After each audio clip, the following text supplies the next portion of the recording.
Convince them that Yeah. the time that we're spending for this organization, it actually is Matters. for something good, and Matters, it yeah. makes a difference.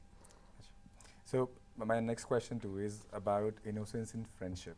That's a broad topic. So, like my question is it valid for Roundtable India fraternity, where average is around 30 years, right? And people are already hitting their second puberties. By second puberties, I'm talking about they've gone through a major structural changes in their body, like when they have in the first puberty in the age of 11 to I would say 17, right? After that, they hit their second puberties where they're like mentally mature, right? Where they want to do they want to settle down in their lives. They want to planning their second innings in their lives, right? Correct. Some people call it midterm crisis also, midlife crisis also, right? So, do you find good people, good friends, at that age, which in which you maintain that innocence in your friendships also, which as you you get in your school buddies or as you get in your college buddies. So is it true in Roundtable India that you get these kind of friends for your life? See, Roundtable India definitely is, the foundation is friendship and Yeah. fellowship. Yeah. Just like in a school or college, Yeah. you will have 100 friends when you are in school, Yeah. when you're studying, but then eventually it filters down to your The core core circle. group, core circle. So similarly in tabling, the best thing about tabling is that you don't have to actually make an effort to become a friend with a fellow tabler. Okay. That is something which is understood.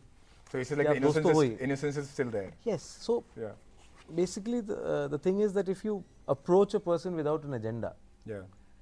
I saw you, I met you for the first time at your charter Yeah. and inauguration.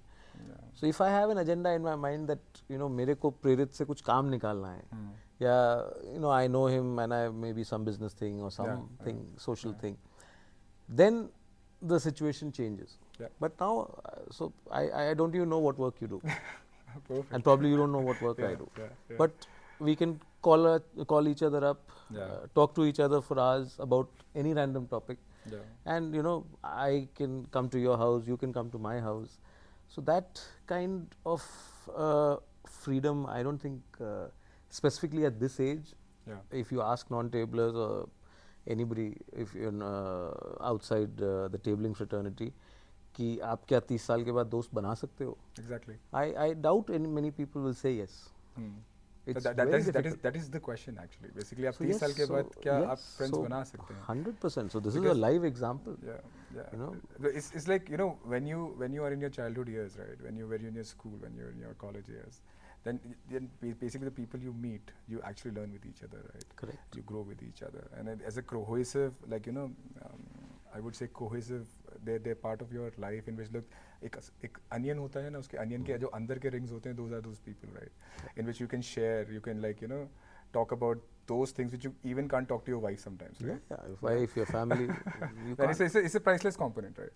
So if you get friends like these in RTI, right? So उसको आप कैसे how do you what do you say to the tablers, or what do you say to the fraternity here that उसको कैसे हम लोग इस चीज़ को approach करें कि this is an organization in which you can find the similar kind of people in which you are looking for, where you can just have your mental peace with them. how do you approach is that you have to go in with an open heart. Yeah. Totally agenda less. Yeah. And if I don't say that कि आपके 100% टेबलर्स से आपका click करेगा, बिल्कुल. But मैं ये इतना बोल सकता हूँ कि अगर कोई प्रॉब्लम नहीं है तो आप अगर if there are 5,000 tablers in India, you can stand and have a easy conversation with each and every one, irrespective of what language they speak, irrespective of which city they are from. It really doesn't make a difference. Yes. But yes, the close group that you will eventually form as you continue doing tabling, that will, I think you can compare it to your gang of college buddies or your gang of college school friends. You take any live example, you know, ना हो किसी के साथ, but in case there's any medical emergency in anyone's family, Yeah. you ask 5 or 10 people, the first call that will go out will be to a fellow tabler. Yeah. It will probably will not be to a family member or to an old friend. Yeah. First call, you know, when you actually need help, it will go out to a fellow tabler. Yeah. So building upon that family. So this is a very interesting question. Okay. So according to RTI Blue Book, it's a men's club. Yes, unfortunately, yes. So what are your thoughts about this? So because other prominent organizations like us, they are a family, not gender biased organizations. So what do you have to say about this? I've had, you know, heated conversations and arguments with my female friends who are not tablers, who are not from this fraternity, whose husbands are not tablers. Yeah. So they ask me a simple question: why can't we join your organization? I like what you are doing. We like the work that Round Table is doing. Why can't we join it? So I don't have an answer. So I think it was formed in 1927. It has got, you know, a British, an English foundation. So at that point of time, yes, I think it was, the society was inclined towards the male fraternity. So I strongly feel that a change can be looked into.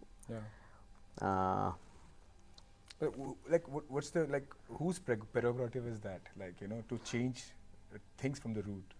So it is again something that has to be decided by the floor. But the thought process has to start from somewhere. So in India we have LC, Lady Circle India. So all across the world, any woman who falls in the age category is free to join Circle. But it's only in India that the lady has to be the wife of a tabler to join LC India.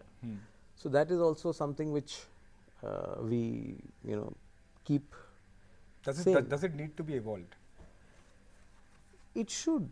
And eventually, I mean, I feel that both the organizations should merge. It should be a single organization with men and women working together, because this is the age of equality. I don't say this is something which can happen in a year or two, but maybe we should start thinking about it. We should stop thinking that tabling is something where, you know, we can get away from our families, get away from our wives, you know, have a boys fun. That is also there. It's a very important part of tabling. We should keep doing that also. But I think there is a good possibility that down the line, if we, you know, consider the possibilities, we may be able to coexist as a joint organization also. Perfect.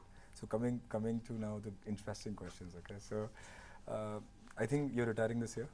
Yes. So after how many years you have spent in tabling? I guess 12 years now. 12 years. So after 12 years, you've seen the lows and the highs of tabling, right? You've seen everything. You've gone abroad and you've seen tabling throughout the world. You met like amazing people. You met like amazing, you know, partners or whatever. So you made really good connections. So being at that helm and now retiring, so how do you let go? I think reality is the most effective and brutal teacher. So the transitionary nature of our organization, it makes it very clear that, you know, after the 30th June, you know, you have that jewel may be there for you till the AGM, but effectively all the powers, duties, responsibilities shift on to the next person. So I always say that it's the jewel that gets the majority of the respect. Yeah. But of course, friendship may respect hona chahiye, but there are many more variables that form a good friendship. So if you still manage to, you know, hold on to a few friends that you make along the journey, I think that is a quite successful journey, I would say. So I have traveled to, you know, 120, 130 cities in India where you know, tabling exists. That's amazing. And I feel thankful, I feel lucky that, you know, हर शहर में अगर एक बंदा भी है, one family is there, Yeah. whom I can call and they will, you know, readily invite me into their home. Yeah. I think that's all that you need. And you know, by the time the journey ends, you're so, you know, zoned out I'm sure. that, you know, it's like I don't think if you talk to any of the past presidents, everybody has enjoyed the journey, but nobody regrets giving it up, because you're giving it up for the growth of your organization, because, you know, you need new people to come in, new ideas to come in. Yes. So if you love your organization, you want the organization to move on. Yes. And that's what happens. You change over, you hand it over, you see your organization, you know, grow. Yes. Any instance during your presidential tenure you think you could have handled better?